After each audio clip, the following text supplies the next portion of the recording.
Hey guys, what is up and welcome back to my channel. If you're new here, my name is Morgan and I'm a 6th grade math and science teacher who also loves all things Disney.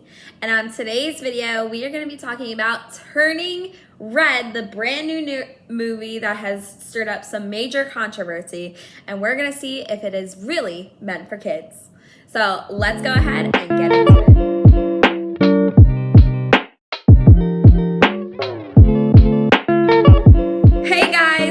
Like I said, this video today is about Turning Red. And before we get into any of the details, you gotta stop this and go watch the movie if you hadn't already, because spoilers are ahead. So stop, pause this video, and come back to it once you have watched Turning Red on Disney+.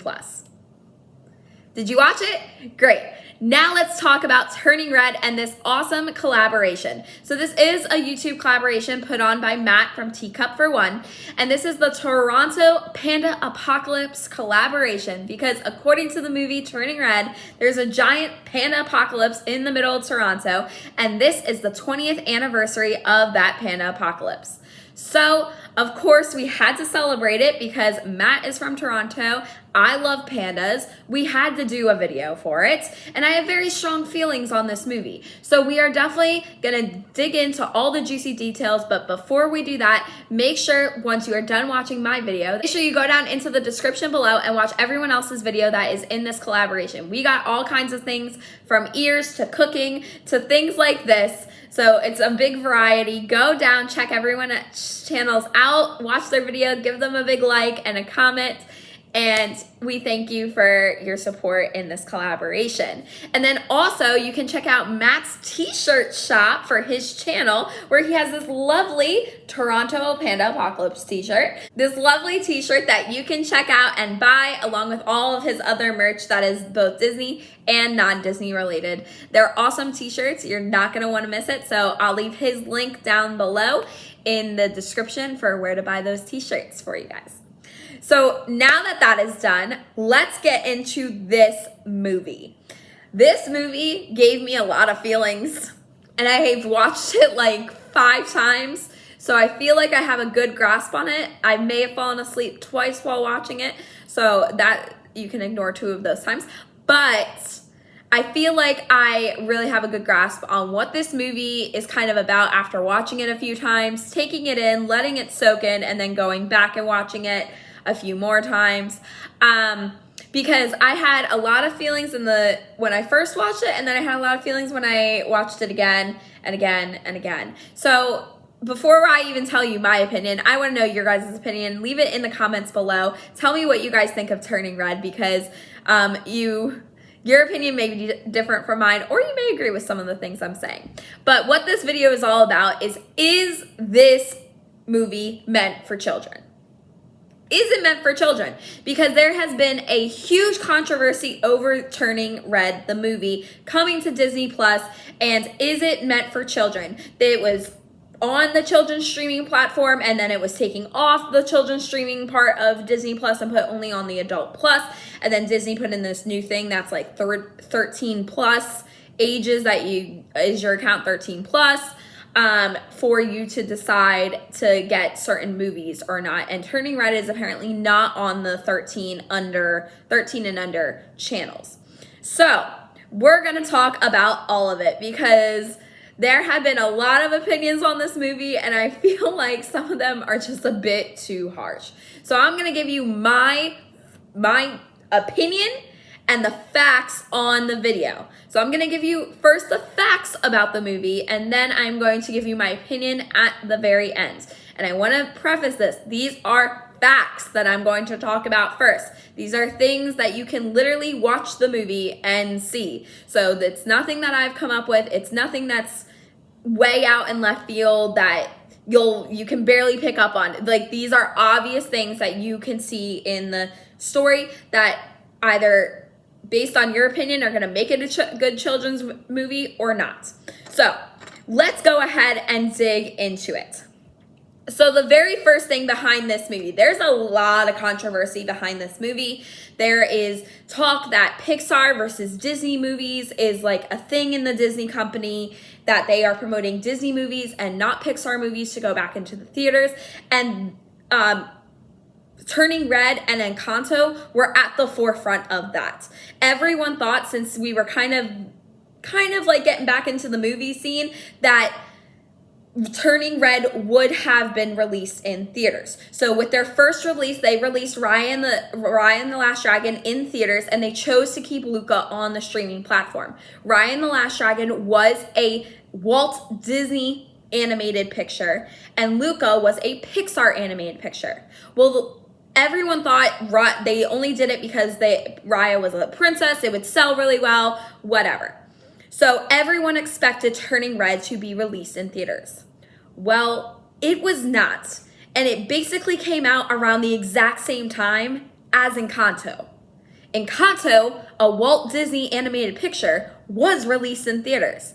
And Turning Red was not. It was put directly to the streaming platform, which means Pixar has gone almost 3 years now without having a major motion picture hit the big screen. Which you think, Disney being Disney and owning Pixar, they would want that. But this has been a major controversy and a major point of topic on a lot of streaming different platforms and a lot of movie critics platforms as well.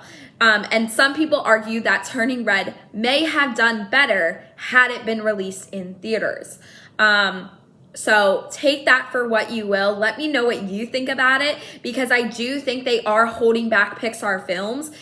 I don't know if it's because they're afraid of how they might be perceived or if they're afraid of how well they will do.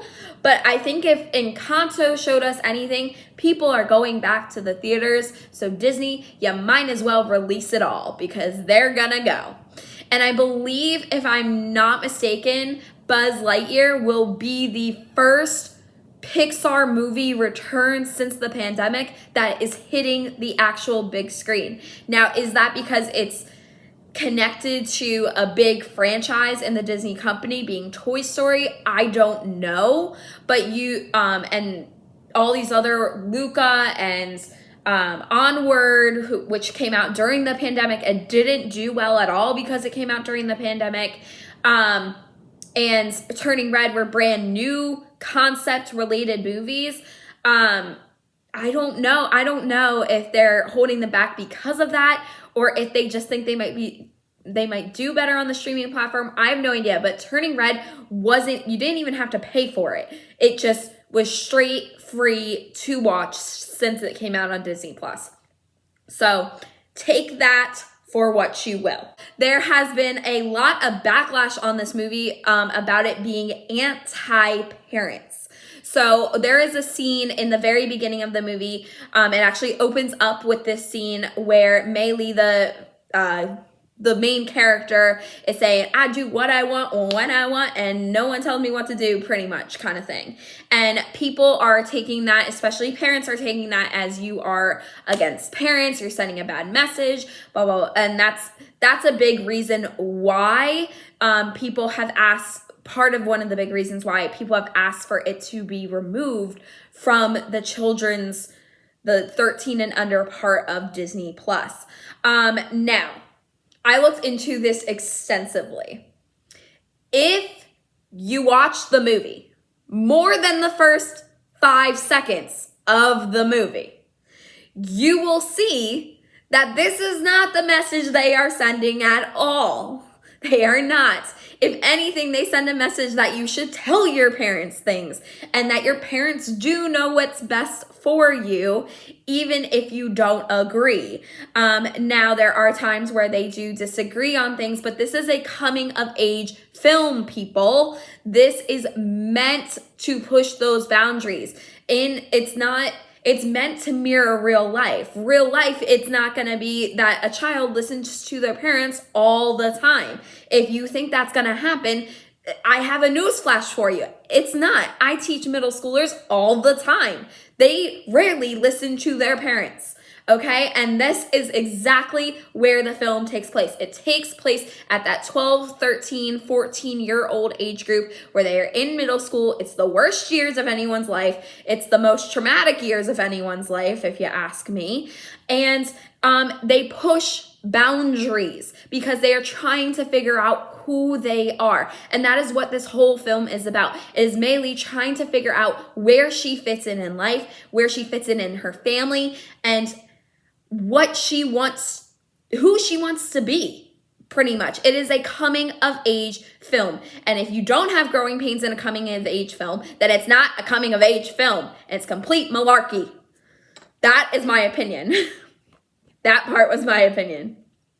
But this is true that it's gotten a lot of backlash. There have been many parent organizations that have asked for the film to be taken off the Disney Plus streaming platform, all because of this. And I want to point out this very specific line that happens in this scene. This is what she says, and this is right after she has her day at school and she's going home, and we are first starting to see her mom and her family. I am my own person, but that doesn't mean doing whatever I want. Like most adults, I have responsibilities. Is that not what we want to teach our kids? That you should do your responsibilities? It's not all about me. I do make my own moves. It's just that some of my moves are also hers. And she's referring to her mom. So she's not saying that she doesn't listen to her mom. She is saying that when she is away from her mom, she makes her own choices. She chooses to be a good student. Is that not a good role model? I'm confused. But she chooses to be a good student. She chooses to follow the rules. She chooses to participate in class. I don't know about you, but as a teacher, I would love this kid. And then she also chooses to go home and listen to what her mom would like her to do, which is work at her temple, work her family business, help make dinner. Like, these are things that we would love to instill in our children. And some parents, based on one line, just automatically write the movie off that it's a bad movie. It's not. And that is not going to be the only thing that your kids hear. I promise you. I am with these kids all day long, and kids younger than that. And I've been with them before.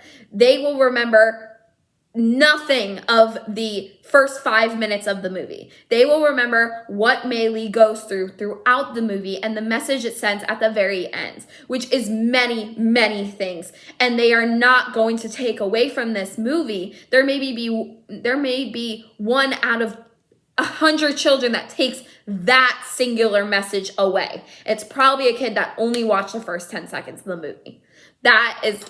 And that's all I'm going to say moving on to that. But again, these are some of the arguments against the movie. The next one, which also makes me very infuriated, which was another big move, especially in parent Christian communities, was that it talks about periods. And we shouldn't be talking about periods to our children. Are you kidding me? Are you kidding me?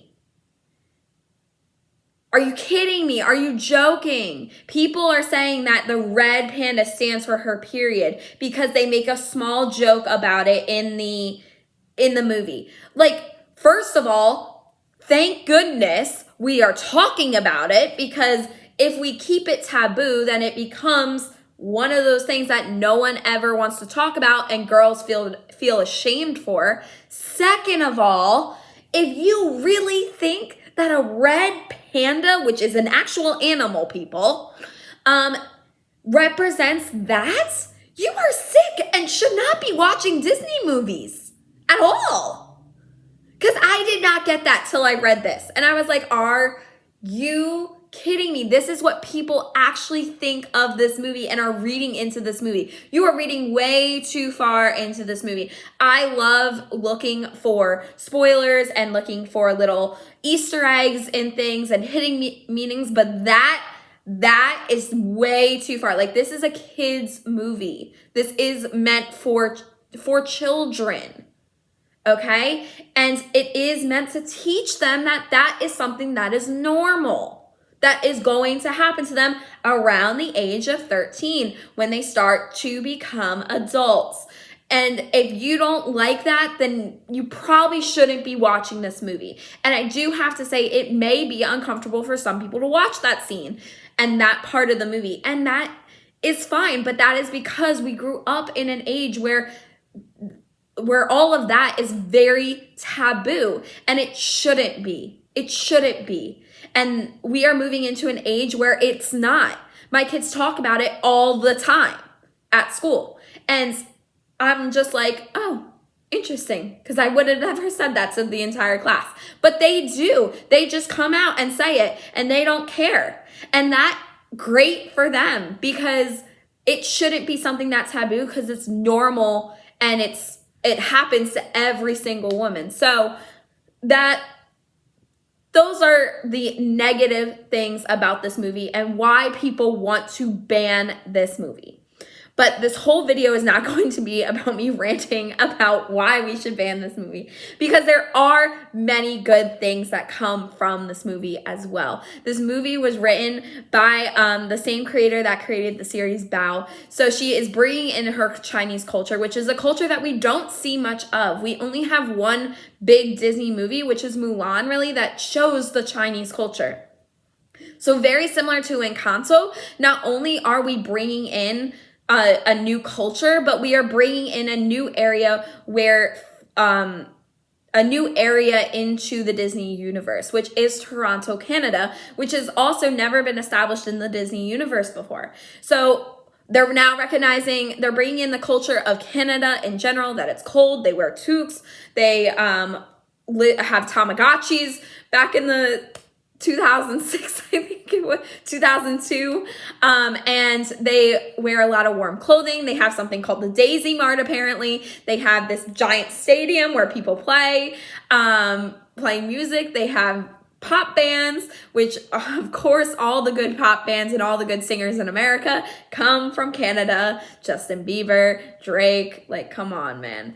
And they're bringing that culture along with the Chinese culture into the Disney universe, and she did it so well. And you really got a sense of kind of what some Chinese or Asian or Japanese, I'm not sure if she's Chinese, I keep saying Chinese, but like Asian culture really is. They respect their elders, they worship their ancestors, they're not worshiping gods, and they have they're very tight-knit families. So I really appreciated that they were bringing in the culture, and that's good to expose children to, especially if you are not in an area where that is a prevalent culture. It's great to expose children to. Another thing I really liked is that it's new and relatable. I feel like a lot of older Disney movies are aimed more towards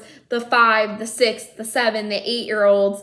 And as soon as you hit that like 8 age group, you start to lose kids on Disney because they think it's like childish or whatever. And I think this was a movie that really hit that middle age group, because she is 13, she is becoming an adult. And I think a lot of kids can relate to that they are starting to become the people that they want to be. And they are starting to get more independence, and they're starting to, pull away from their parents a bit. And that's okay, because that is natural. That is natural. I also like how it talked about the mother-daughter bond. You never really get to see that in many Disney movies. We got a little bit of it from Encanto. We have sister bonds from Frozen, and we always have like the father-son or the father-daughter bond in a lot of Disney movies. But the mother is typically absent in Disney movies. And I think Brave and Turning Red are the only two movies that I can really think of that really show a mother-daughter bond throughout the entire movie and their growing pains that they have.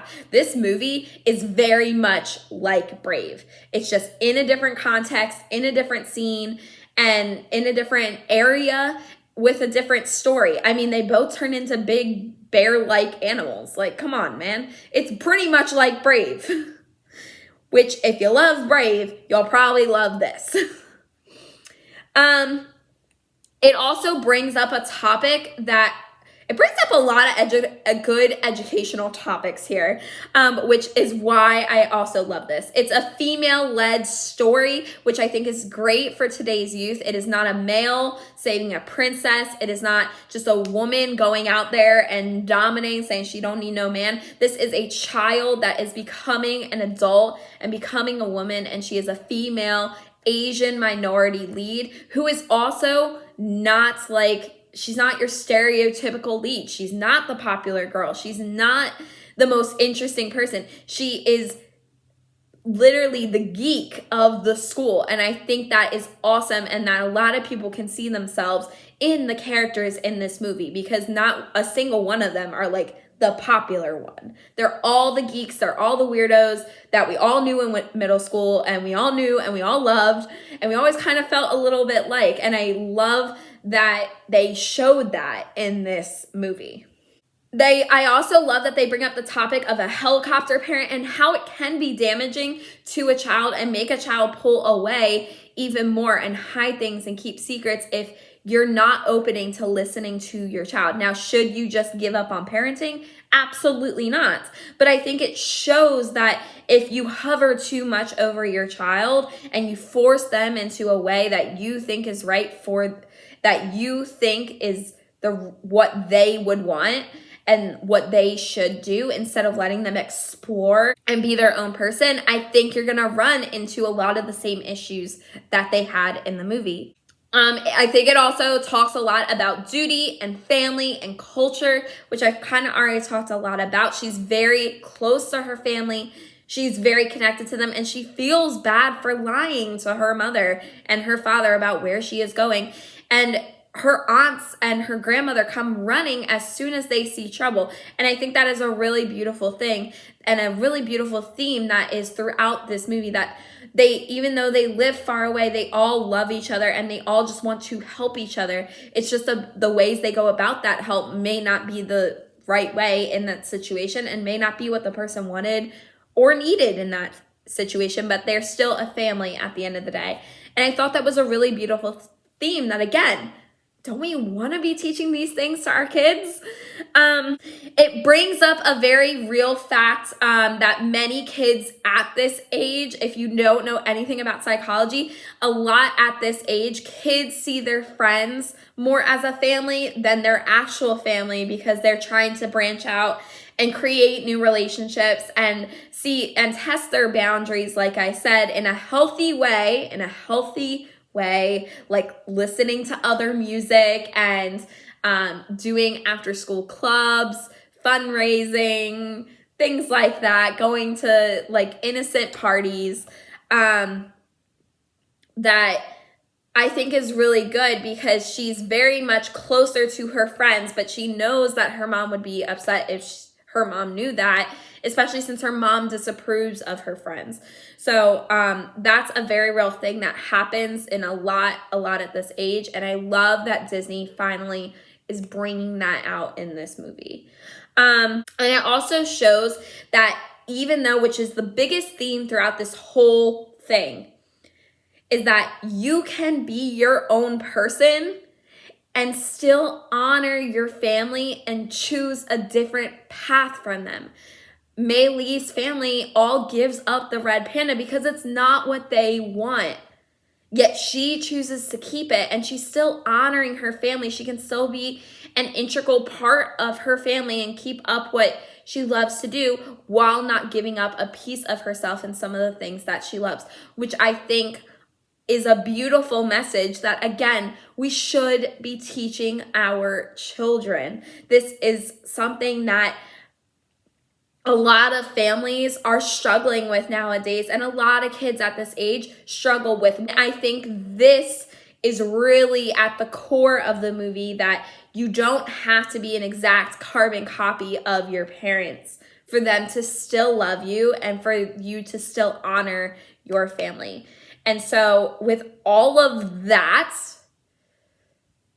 I personally, in my personal opinion, do think this is a great movie for kids. Is it a great movie for like 5-year-olds, maybe not, just because I think the 5-year-olds will love it. They'll watch the panda and they'll be like, oh my gosh, it's fluffy, whatever. And they won't really make sense of like what's going on of it just because they're so young. But as they grow up and they watch this movie, they will see all these themes and they'll learn this. And I think that's really beautiful. And that's how we create change in a world that we want to see. So the fact that people, in my opinion, are saying that this movie is not meant for children, what? Like, you see all the good things that come out of this movie. How is this movie not meant for children? So that's my opinion. Those are the facts of all the things that are in the actual movie. All of those themes are throughout the movie. All of those scenes are throughout the movie. You'll probably see some pictures over here with my head. But I hope you guys like this video. And like I said, make sure you check out everyone's videos down below. And happy 20th anniversary to Turning Red's Pandapocalypse. Bye.